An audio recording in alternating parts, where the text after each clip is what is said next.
Sa number 2,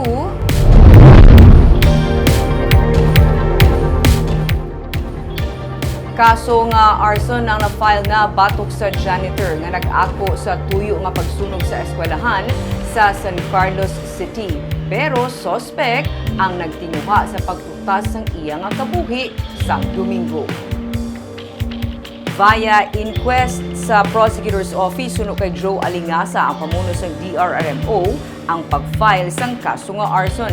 Suno kay Mayor Renato Gustilo yara karon sa ospital sa San Carlos City ang suspect kag ginabantayan man sang pulis matapos nga nagtinguha sa pag-utas sang iya kabuhi samtang yara sa detention cell sang PNP. 20 milyones pesos ang report kahalitan nga natugas ang kalayo sa pagkasunog sang Daisy's ABC School Foundation Incorporated. Balay ni Gustilo kag ancestral house sini. Damlag pa suno kay Gustilo ginako sang janitor matapos nga makonsyensya ini bangod sa mga naulamin sa sunog nga bangod sang iya init, kasunod sang pagkakas sa iya trabaho, nahimo niya ang pagsunog. Pasado 3:00 ang hapon sang Biyernes sa nagluntad ang sunog nga nagsugod sa eskwelahan sa Ilagan Street, Barangay 5. Wala sa may naluwas ang alkalde sa ilang nga balay nga naubos tupok sang kalayo. Himo sa antigo nga kahoy ang duha ka mga puluyan suno kay Gustilo. Samtang ginrelieve naman bilang City Fire Marshal si Fire Chief Inspector Reynan Hecana